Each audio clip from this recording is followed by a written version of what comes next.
How many stories begin with a simple apology? A forgotten note, crumpled paper, rushed handwriting, sometimes that's all it takes to turn the page on an entire life. Sandy carried the weight of the big city on her shoulders, horns that never slept, cold streets, dreams kept in a cafe too cramped for hope to breathe. Every night, she parked her car in the same corner, promising herself she would leave soon. But that night, she found an envelope stuck to the windshield. Sorry, I hit the rearview mirror. I paid for the repair. Lorenzo. Money counted, quick apology, but one detail stuck in her chest. Who still does that? The following week, another note. And then, another. Bad jokes, newspaper clippings, loose phrases that became company. Sandy had no idea who Lorenzo was, but every Thursday began to feel like a promise. A piece of paper, a broken rearview mirror, a chance to fix not only the car, but also the emptiness that lived inside her. Between the rush of the city and the silence of her own heart, Sandy realized that Lorenzo wasn't just folding papers, he was folding her will to stay. And the next Thursday, there was more. Between folded notes, Sandy discovered that even the coldest streets hide warmth where you least expect it. Love can be born where no one notices, in a fogged-up window, in a broken rearview mirror, in an excuse that becomes a reason to stay. Stories like these remind us that every heart deserves to find an answer, even when the city seems not to. Listen. Here, every detail matters. Each story stitches together the emptiness of those who still believe. So show that you believe too, like it now, subscribe to the channel and be part of this chain of tickets that never stops coming. Sandy hated the big city. She told everyone so, but no one really listened. The cramped cafe where she spent her afternoon smelled of burnt bread and reheated coffee that stuck to her clothes, her hair, her skin. Between cups of coffee, she kept a countdown in her mind, one more week, then I'll be leaving. But every night, when she locked the back door, sat behind the wheel of her old car, and looked out at the cold streetlights, that certainty faded. The car, always parked on the same corner of the street, seemed to hold Sandy to that sidewalk like a silent anchor, repeating softly, "Stay one more day." The routine was always the same. Early morning, tiredness clinging to her skin, college exams piled up in the bag on the passenger seat. Her mother, distant, called every now and then. Friends? Only the few customers who knew her name because it was embroidered on her apron. Sandy felt invisible, just another shadow on the avenues that never sleep.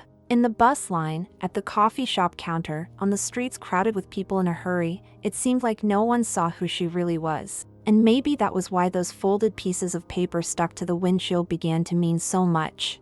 Before the tickets, the days passed the same, swallowing her. Courage to disappear. After the first envelope, Sandy realized that someone noticed her car parked there. That someone noticed her, even if it was just the reflection of the car parked under a leafless tree. It wasn't because of the money in the rearview mirror, it was because of the surprise of seeing that there were still excuses that came with care, that someone could still care about the damage, even small, that they caused in another person's life. And Lorenzo, whoever Lorenzo was, seemed to have found a way to leave Sandy there, leaning on a thread of curiosity that soon turned into waiting. At the cafe, Sandy began to notice the street more than the counter.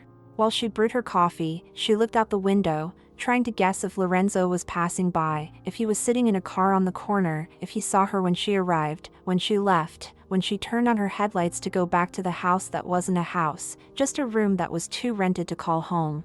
Each new note was a tiny confession, as if someone in hiding was leaving clues that they also felt lonely. Bad jokes that made her laugh softly, newspaper clippings stuck together with tape, phrases so silly that they seemed like choked conversations from someone who doesn't have the courage to speak while looking someone in the eye. She kept each piece of paper inside a forgotten recipe book on the coffee shop shelf. Between pages stained with coffee and sugar, Lorenzo's notes became chapters of a story that no one but her read. Sometimes she would reread them all before leaving for class. Sometimes she would write a mental reply, but she didn't have the courage to leave anything stuck on the glass. Until the day she got tired of just waiting. She took a sheet of paper from the cashier's notebook and scribbled with the pen that was almost out of ink, "The coffee is good. What's not good is this city." He folded it into 4 and placed it on the windshield of his car before going to work, like someone hanging up a secret waiting for someone to steal it. That night, when she returned, she couldn't find a return ticket. She thought Lorenzo had grown tired of her. But the following week, there it was, stuck under the wiper. Maybe the city will improve if you stay. It was a small thing, but it took the weight off Sandy's chest for a few minutes. For the first time in a long time, she laughed alone in the middle of the street, hugging her thin coat that barely kept her warm. And she went home repeating the words in her head, as if it were her own song. Maybe it was crazy to get attached to a stranger who wrote anonymous messages. But it was worse to get attached to nothing. At work, Sandy began to have ready answers for when her colleagues asked her why she didn't drop everything and go back to the small town where she was born. She said she was waiting to finish school, that she had bills to pay, that she needed to save money.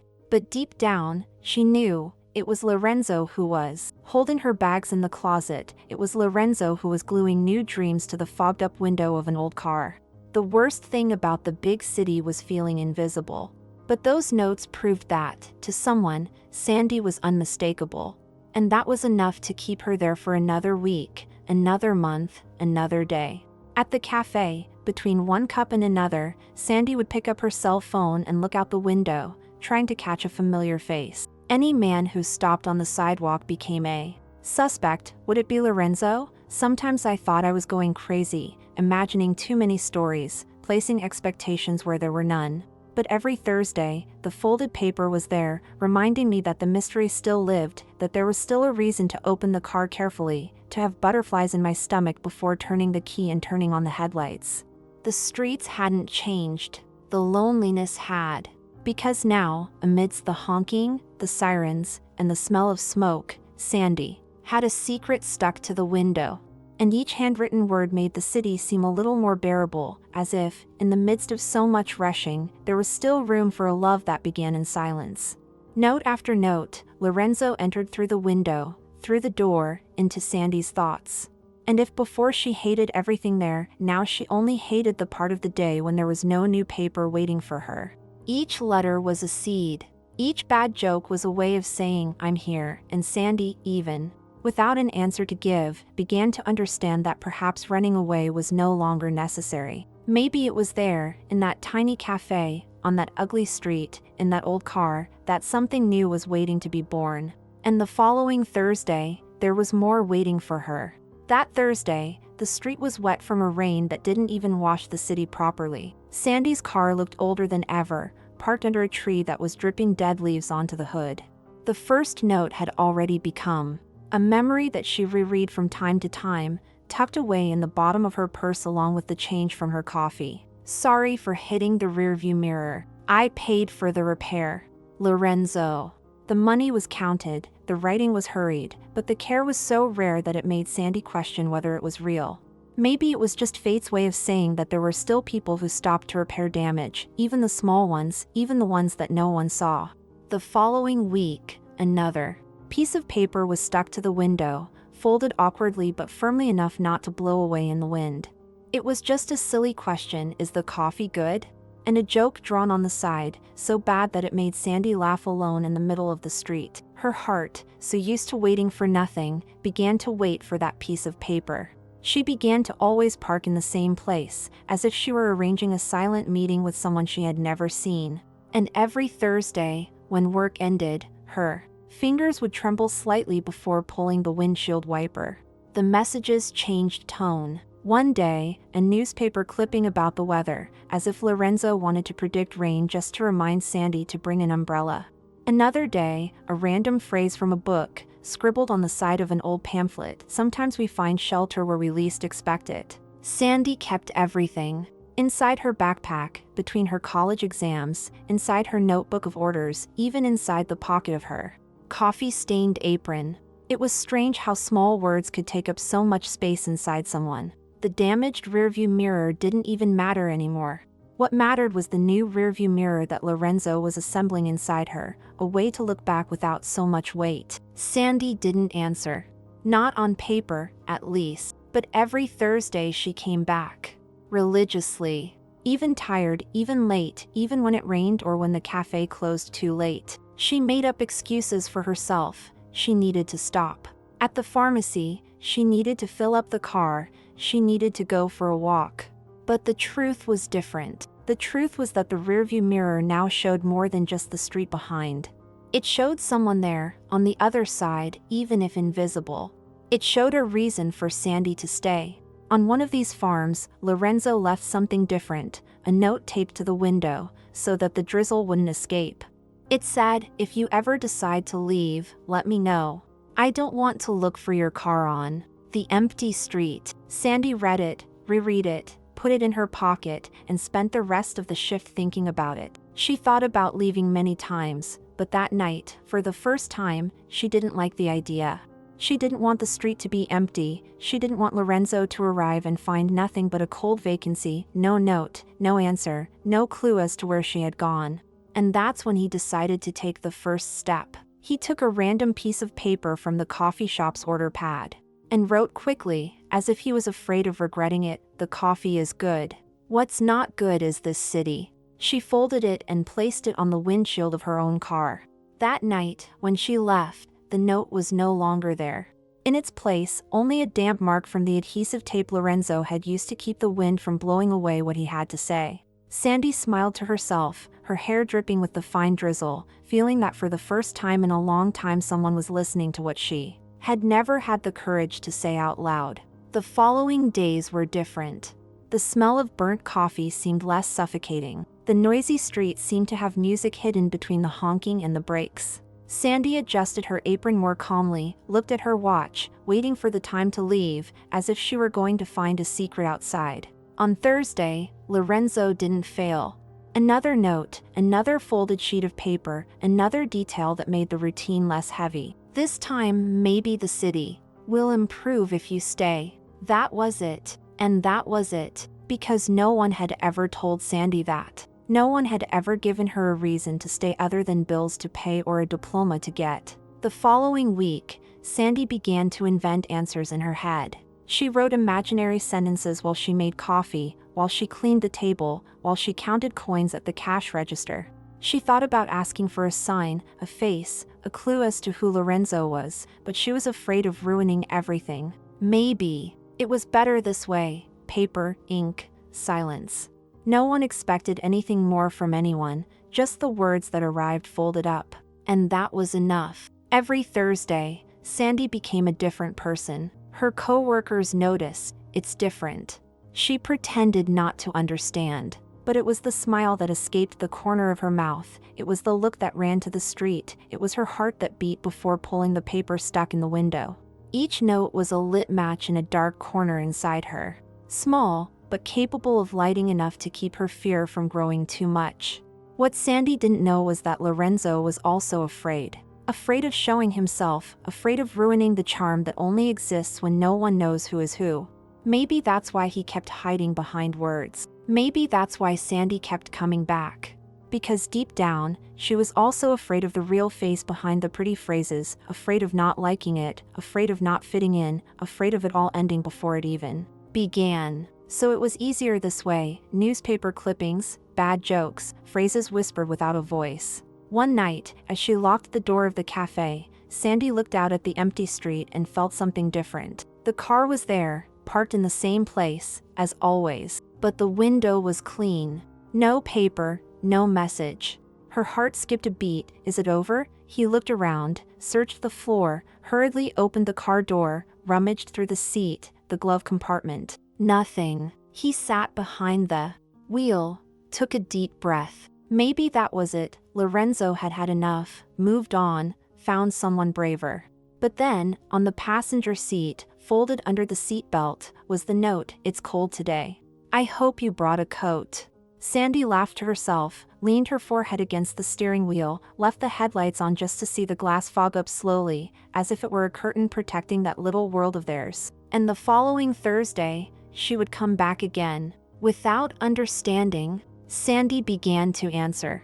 Not always, not every week, but every now and then she would leave a loose sentence stuck under the wiper, like someone leaving crumbs for someone to follow on their way back. Sometimes it was just one word, "re." Other times, a question would hang in the air, not knowing if Lorenzo would have the courage to answer. The city was still gray, the cafe was still cramped, the car was still old, but Sandy was no longer the same. Every Thursday, Her heart beat differently. She had a new tremor in her fingers when she closed the cafe door. She was more careful when parking, as if she were afraid of changing places and missing the silent encounter that was folded in a crumpled piece of paper. What was once just curiosity became an addiction. Sandy counted the days. Monday was just the beginning of the wait. Tuesday, a rehearsal of an answer in her mind. Wednesday, anxiety growing like a lump in her throat. Thursday was the day to truly exist. When the street was too empty, fear came. Will there not be one today? Is he tired? Is this all just a silly joke? But every time, there it was. Sometimes, the paper was soaked in dew, the letters were blurred, but still there, firm like someone who doesn't know how to say goodbye. One night, Sandy decided to take a little more risk. He wrote on the back of a receipt, "Where do you work?" The answer came the following week, taped up so the rain wouldn't steal it, in a gray building. "The corner cafe is my hiding place." The gray building could have been any other in that concrete jungle. The cafe on the corner could have been any other. But that was enough for Sandy to start noticing faces, footsteps, and hurried silhouettes going in and out of the neighborhood bakeries. Could Lorenzo have been the man in the suit reading the newspaper on the sidewalk? The student with the backpack on his back? The delivery man who left his helmet on the bench? The mystery grew, but instead of suffocating, it warmed her. Between deliveries, Sandy started making excuses to pass by the corner. She walked slowly, carrying empty bags just to have an excuse to walk around, looking through the foggy windows of the cafe trying to guess if a pair of eyes were watching her back. Sometimes, she was sure they were. She felt a tingling sensation on the back of her neck, a chill that wasn't from the cold. But when she turned around to check, all she saw were ordinary people, too busy to notice a waitress standing on the sidewalk, pretending to be waiting for someone. At work, her colleagues noticed the change. Sandy smiled as she cleaned the tables, hummed as she wiped the counter, checked her cell phone every few minutes, as if she were going to receive a message, even though she knew Lorenzo only spoke to her in the oldest way possible: paper, pen, tape. It was almost poetic, almost too old-fashioned to exist amidst app-based deliveries, voice messages, long audios that no one has the patience to listen to. But maybe that was why it worked. Lorenzo wrote slowly. Sandy read slowly. And in the silence between one note and the next, each one constructed the best possible version of the other. When Sandy felt like leaving, because she always did, she remembered the phrase stuck to the window, "Maybe the city will improve if you stay." No one had ever told her that. The city had always been a monster that swallowed dreams, spat out loneliness, and honked its horns repeatedly. But suddenly, it seemed to have a corner reserved just for her. A street parking lot, a nearly dry tree, an old car with marks on the hood, a windshield that held secrets. And that was all she needed to keep her bags in the closet for another week. The notes became more intimate. Lorenzo told little parts of his day. "Today I had a meeting that never ended.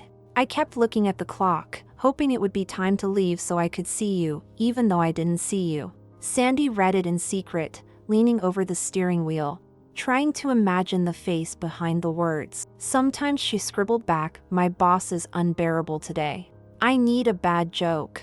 And the following week, there would come a terrible joke, one that would make you laugh out loud in the middle of the sidewalk. And it was this laughter, contained in secret, that sustained the heaviest days. Over time, Sandy began to see Lorenzo in everything. In the bakery window, in the shadow cast on the building's wall, in the man crossing the street carrying a coffee. That could be for her. Every step became a guess. Every anonymous face could be him. And even without knowing it, Lorenzo was present in everything Sandy did.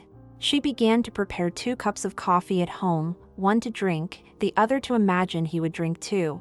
She kept napkins with scribbles on them, practicing words for when, or if, one day he really showed up. But Lorenzo didn't show up. Only the papers. And the more he hid behind the folded pages, the more Sandy felt like holding that invisible part of him tightly. Maybe it was better this way. Maybe that was what made everything so light. No promises that were too big. No obligations. Just loose words that held the pieces of her hope together, stitching together days that, before, all seemed the same.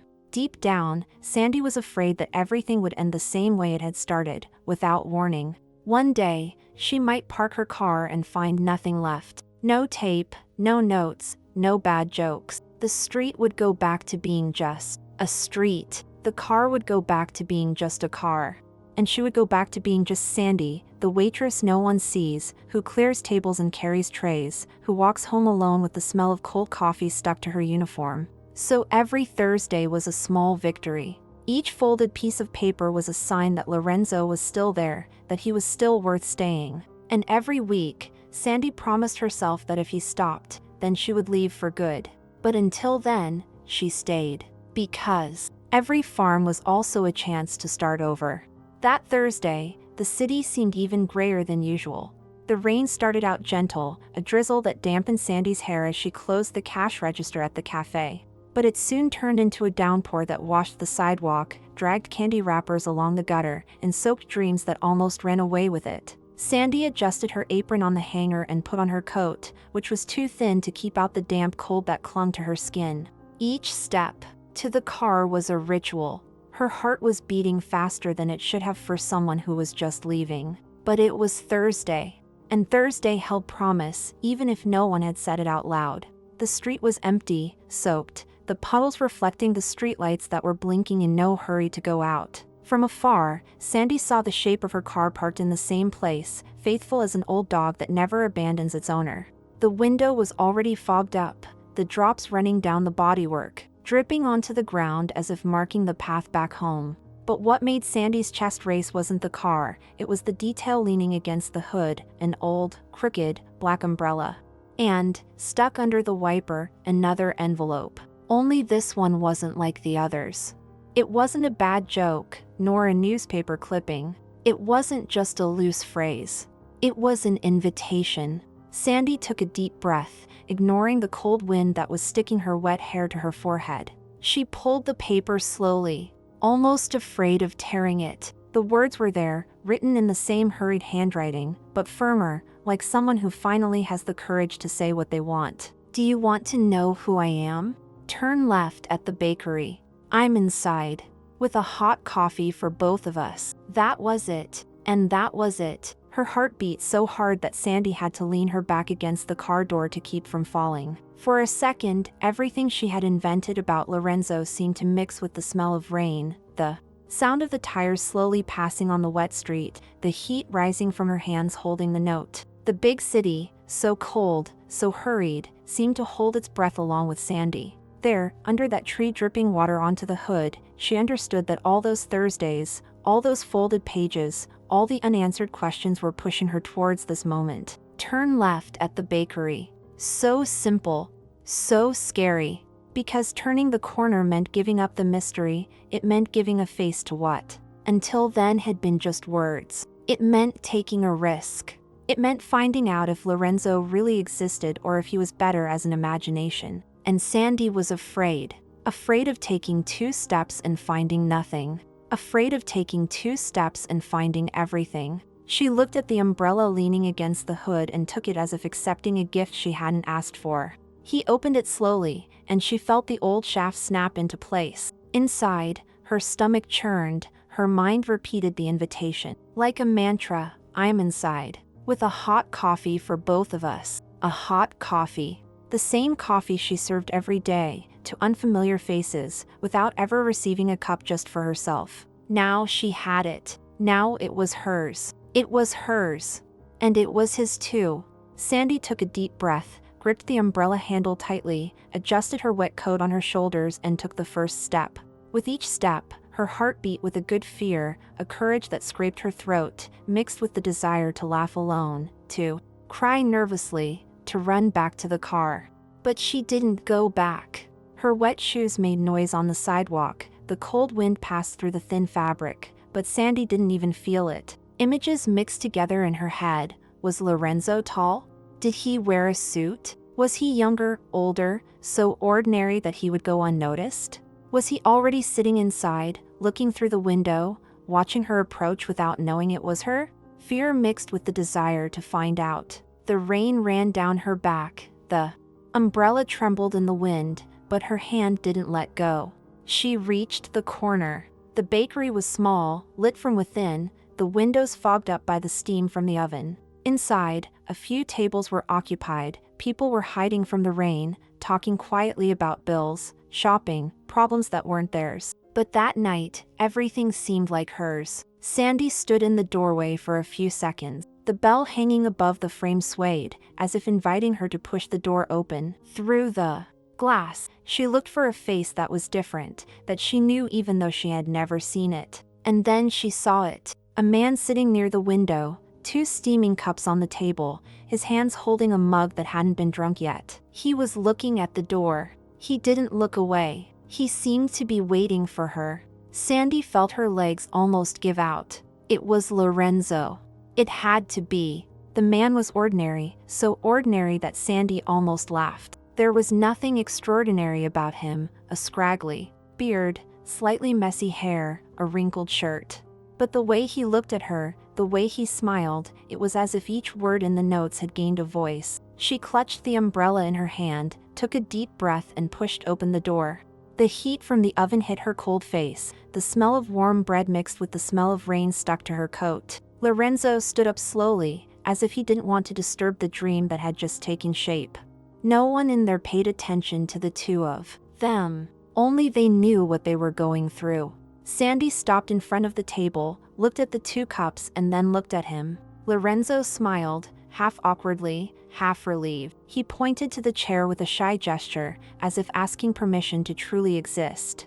And Sandy, with her heart racing, sat down. She dropped the dripping umbrella on the floor, leaned her elbows on the table, and kept her hands close to his. For a second, no one said anything. Only the noise of the bakery, the rain beating on the window, the smell of coffee slowly rising, warming everything inside. The first note, the broken rearview mirror, the Thursdays of waiting, everything made sense there. But there was still so much to come, and now it was real. Anyone who has read this far understands, every story needs courage to become true. So, tell us in the comments, have you ever wanted to leave a note like this in someone's life? Sandy walked in and the little sound of the bell hanging on the door was almost a silent announcement that something big had just happened. The heat of the bakery hit her cold face, mixing the smell of freshly baked bread with the strong aroma of the coffee that Lorenzo held in his hands. He didn't say anything right away. He just smiled, that small smile of someone who doesn't know where to put so much shyness, but also doesn't want to hide it. For a moment, Sandy wanted to go back, to run out into the street, to hide under the rain, to stay with the imagined version of Lorenzo, the faceless man who spoke through notes. But it was too late. He was there, real, so real that the ordinary details jumped out as if they were extraordinary, the unkempt beard, the slight dark circles under his eyes, the slightly disheveled hair, the simple shirt. No prince from a soap opera. Just Lorenzo, the guy who apologized through the rearview mirror, who pasted phrases on the fogged-up window of her car, who was now holding a cup that seemed warmer than any promise. Sandy sat down slowly, listening to the sound of the chair scraping against the floor. The umbrella was still dripping next to the door, left as if it no longer mattered whether it was raining outside or not. What was important now was what was inside. She rested her elbows on the table, feeling the warmth of the mug Lorenzo pushed toward her. He hadn't said a word yet, but his eyes spoke, and Sandy understood every silence. Her heart was beating at a rhythm she hadn't remembered feeling in a long time. Almost childish, almost like the beat of someone who falls in love before understanding the danger. "You're more normal than I imagined." That was what she said first, and her voice was choked, but firm enough to cut through the tension in the air. Lorenzo laughed softly, scratched the back of his neck, and looked away for a second as if he were searching for courage at the bottom of a cup. He answered something silly, something that Sandy didn't even need to memorize. Because what mattered wasn't the sentence, it was the way he said it, as if he measured each word, as if he wanted to make sure she heard everything without needing to fold paper. Between one loose sentence and the next, Sandy realized that Lorenzo was exactly that, normal, imperfect, good at silence, bad at improvising, great at looking at someone who had always been invisible. The minutes passed slowly. The bakery's windows fogged up even more, making the world outside blurry, distant, almost irrelevant. Inside, there was only them, 2 strangers who weren't so stranger after all. Each sip of coffee was a pause, each sigh was a confession without words. Sandy watched his gestures, the way he stirred the sugar without needing to, the way he tapped the tip of his finger on the table, the way he scratched his wrist when he didn't know where to look.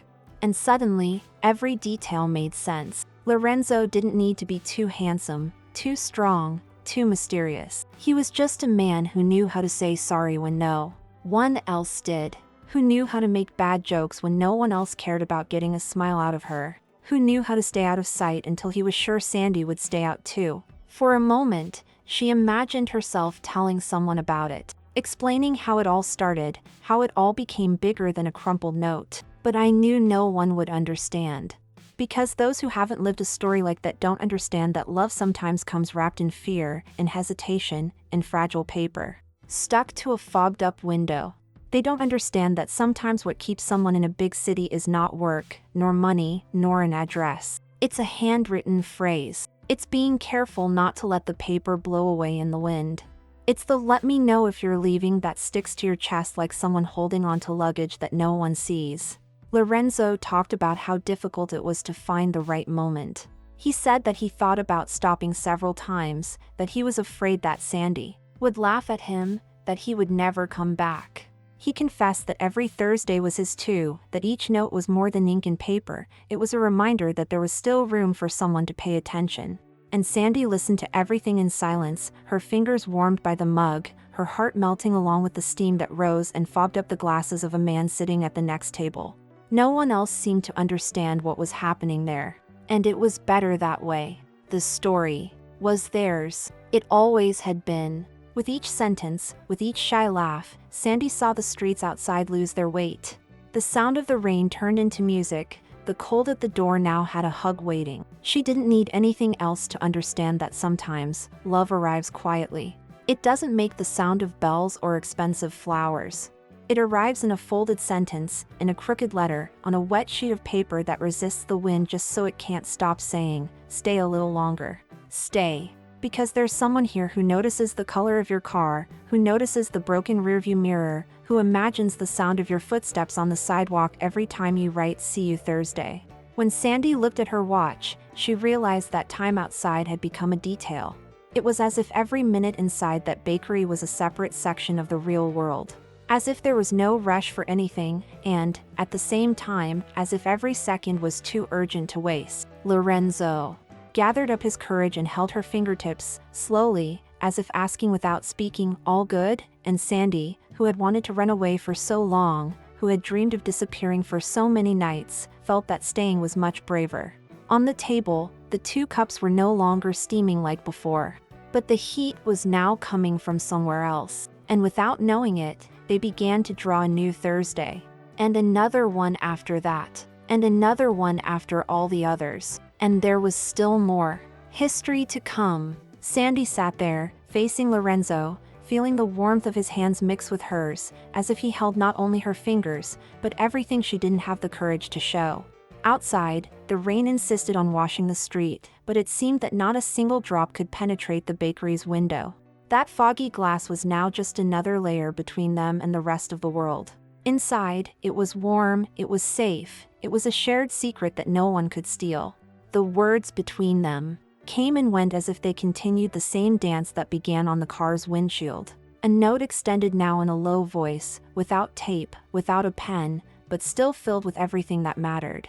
Lorenzo told her more. He talked about how he had seen Sandy's car for the first time, always parked in the same corner, as if it were a clue that she also needed a sign. He said that a damaged rearview mirror could be just a problem, but it became an excuse to stay close, to notice, to exist in a way that no one else noticed. Sandy laughed. A sincere laugh, the kind that hadn't come out in a long time. She laughed because she understood. Because it was so good to know that, even when everything seemed invisible, there was someone who saw every detail, every absence, every return that she put off every night. The empty cups were pushed aside, making room for a notebook Lorenzo took from his backpack. It was old, soft-covered, full of yellowed pages. Sandy's eyes widened when he opened it. To the middle page, there were all the notes. Copies, draft, sentences he saved before folding, as if he wanted to make sure not a single word would get lost. Every handwritten page, every scribble, everything she received, he kept a part of for himself. It was like a paper reliquary, a vault of silence and courage. Sandy ran her fingers over the lines, recognizing her own handwriting mixed in with his scribbles, answers he left stuck to the glass, questions he never asked out loud. Here, everything made sense. She took a deep breath, feeling her chest warm in a new way. It wasn't just Lorenzo there in front of her. It wasn't just an ordinary man with a crooked smile and the look of someone who carries beautiful secrets. It was what he represented, the certainty that even the toughest city has cracks through which affection escapes. Every crumpled piece of paper, every note, every bad joke was a silent promise that it was still possible to believe, still possible to repair. Rearview mirrors, still possible to wait for someone even without a face. Sandy understood that it wasn't about the coffee, it wasn't about the car, it wasn't about the place where she parked. It was about allowing herself to stay when the whole world was pushing her to run away. The clock hanging on the bakery wall showed a time that no longer mattered. The chairs around it were empty, the sound of the cash register mixed with the rustling of the rain hitting the awning at the entrance. Sandy rested her chin on her hand, looked at Lorenzo, and smiled in a way that only someone who has given up on everything can understand. A smile of someone who finds shelter where they never thought they could. Their table was small, but it held so many unsaid things that it seemed immense. Between their hands that were resting on the wooden tabletop, Sandy felt his pulse quicken. It was the same as hers, rapid, uneven, but steady. A synchronized beat that reminded her that sometimes all we need is a whispered yes amidst the noise of the city. Lorenzo took a pen from his pocket, scribbled something on a sheet of paper torn from his notebook. He folded it and slid it in front of her. Sandy opened it slowly. It was just a reminder, but it was worth more than any note she had found on the windshield. Come back next week? 3 words. An invitation. A key to continue. She took the pen from his hand, wrote underneath, always. She folded the paper and put it inside her purse, like someone keeping a secret from a child. The rain outside became the soundtrack to that silent confession, that promise without promising anything. And anyone looking from outside, through the fogged-up window, would only see 2 strangers, 2 empty cups, 2 dripping umbrellas next to the door. But inside lived a universe of folded paper. Each word spoken was like another note stuck to her soul, reminding her that it's worth staying. It's worth leaving the car parked, even if the street is ugly, even if the city seems to swallow everything. Because sometimes love doesn't shout, doesn't invade, doesn't demand. Sometimes it arrives quietly, in a forgotten envelope, in a fogged-up window, in an invitation to turn left at the bakery. And when it arrives like this, those who feel it know, it's impossible not to make room. It's impossible not to want more. And those who are here reading, listening, feeling every detail, understand that stories like this don't end in a full stop. They continue, spread, sprout. That's why they stay here too. Every week, there's a new note waiting to warm hearts that still believe that love is worth it, even when it seems unlikely, even when the whole world pretends not to see. So make this note reach more windshields out there. Like it now. Comment on what you would feel if you found a note like this stuck to your window. Share this story, because every gesture of yours spreads this flame and proves that there are still people who leave folded paper in the path, just to say, stay. If this story touched your chest in a way that not even the wind outside can erase, it is part of this path. Subscribe to the channel now, because every week there is a new note ready to warm your heart again. And to prove that you came here with an open heart, comment "I stay down here," so I know I'm not alone in this mission of spreading love where no one else notices.